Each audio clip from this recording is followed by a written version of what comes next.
പാലക്കാട് ശ്രീനിവാസൻ വധക്കേസിൽ പ്രതികൾക്ക് ജാമ്യം നൽകിയതിൽ ഹൈക്കോടതിക്ക് പിഴവ് പറ്റിയെന്ന സുപ്രീം കോടതി. കേസിലെ പ്രതികളായ 17 പോപ്പുലർ ഫ്രണ്ട് പ്രവർത്തകർക്കും ജാമ്യം നൽകിയതിനെതിരെയാണ് വിമർശനം. ഓരോ പ്രതിയുടെയും പങ്ക് പ്രത്യേകം പരിശോധിക്കാതെയാണ് ഹൈക്കോടതി ഉത്തരവെന്നാണ് സുപ്രീം കോടതിയുടെ നിരീക്ഷണം. വിവരങ്ങളുമായി ലീഗൽ കറസ്പോണ്ടന്റ് ഷബ്ന സിയാദാണ് ചേരുന്നത്. ഷബ്ന, എന്തെല്ലാമാണ് സുപ്രീം കോടതിയുടെ പ്രധാനപ്പെട്ട നിരീക്ഷണങ്ങൾ? ലാൽകൃഷ്ണ, പാലക്കാട് ശ്രീനിവാസൻ വധക്കേസിലെ പ്രതികളായ 17 പോപ്പുലർ ഫ്രണ്ട് പ്രവർത്തകർക്ക് ജാമ്യം നൽകിയത് ഹൈക്കോടതിയായിരുന്നു. ഇതിനെതിരെയാണ് സുപ്രീം കോടതി ഇപ്പോൾ നിലപാടെടുത്തിരിക്കുന്നത്. എല്ലാ പ്രതികൾക്കും ജാമ്യം നൽകിയതിൽ ഹൈക്കോടതിക്ക് പിഴവ് പറ്റി എന്നാണ് സുപ്രീം കോടതി പറയുന്നത്. ഓരോ പ്രതികളുടെയും പങ്ക് പ്രത്യേകം പരിശോധിക്കാതെ ഒരുമിച്ച് ജാമ്യം നൽകുകയായിരുന്നു ഹൈക്കോടതി. ഇത്തരത്തിലുള്ള ജാമ്യം നൽകൽ പിഴവ് സംഭവിച്ചു എന്ന് സുപ്രീം കോടതി വ്യക്തമാക്കുന്നു. 2022 ഏപ്രിൽ 16 കടയിൽ കയറി ശ്രീനിവാസിനെ ഈ SDPI പോപ്പുലർ ഫ്രണ്ട് പ്രവർത്തകർ കൊലപ്പെടുത്തിയത്. SDPI പ്രവർത്തകനെ സുബൈറിനെ കൊലപ്പെടുത്തിയുള്ള പ്രതികാരമായാണ് പ്രതികൾ ഇത്തരത്തിൽ ചെയ്തത് എന്നായിരുന്നു ഈ കേസ്.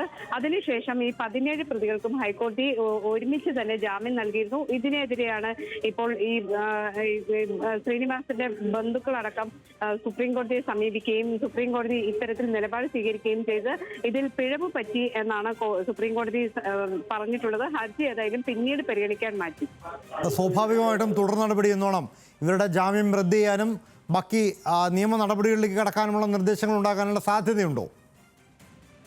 ഇന്ന് അത്തരത്തിലുള്ള നിർദ്ദേശങ്ങൾ ഉണ്ടായിട്ടില്ല. ഒരു പക്ഷേ ഇനിയിപ്പോൾ ഹർജി പരിഗണിക്കുമ്പോൾ ഏതെങ്കിലും തരത്തിൽ അത്തരത്തിൽ സുപ്രീം കോടതി ഇടപെടുമോ എന്ന കാര്യത്തിൽ നമുക്ക് വ്യക്തതയില്ല. ഏതായാലും സുപ്രീം കോടതി ഇന്ന് ഹൈക്കോടതിക്ക് പിഴവ് പറ്റി എന്ന് പറഞ്ഞിട്ടുണ്ട്. കാരണം ഒരുമിച്ച് ഇത്തരത്തിൽ ജാമ്യം നൽകിയായിരുന്നു.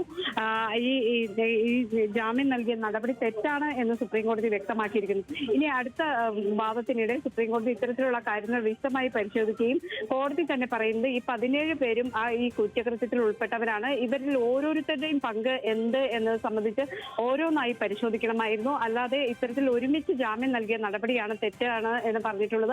അതുകൊണ്ട് അത്തരത്തിൽ ഓരോരുത്തരുടെ കുറ്റകൃത്യം പരിശോധിച്ച് ആ കുറ്റകൃത്യത്തിന്റെ ഗ്രാവിറ്റി അനുസരിച്ച് ജാമ്യം നൽകുന്ന നടപടിയിലേക്ക് നീങ്ങണമായിരുന്നു എന്ന് പറയുന്നു. അതുകൊണ്ട് തന്നെ ഇനിയിപ്പോൾ ഹർജി പരിഗണിക്കുമ്പോൾ സുപ്രീം കോടതി കഴിഞ്ഞ ഉപതെരഞ്ഞെടുപ്പിൽ പോലും ഏറ്റവും വിവാദമായ വിഷയങ്ങളിലൊന്നാണ് ശ്രീനിവാസൻ വധക്കേസ്. അതിലെ പ്രതികൾക്ക് ജാമ്യം കിട്ടിയ സംഭവം. അതിൽ സുപ്രീം കോടതിയുടെ നിർണായക നിരീക്ഷണങ്ങളാണ് വന്നിരിക്കുന്നത്. ജാമ്യം നൽകിയ ഹൈക്കോടതി ഉത്തരവ് ശരിയായിരുന്നില്ല, അത് വേണ്ടത്ര രീതിയിലുള്ള പരിശോധന നടത്താതെയായിരുന്നു എന്നുള്ളതാണ് സുപ്രീം കോടതി നിരീക്ഷിച്ചിരിക്കുന്നത്. ലീഗൽ കറസ്പോണ്ടന്റ് ഷബ്ന സിയാദാണ് ആ വാർത്തയുടെ വിശദാംശങ്ങൾ നൽകിയത്.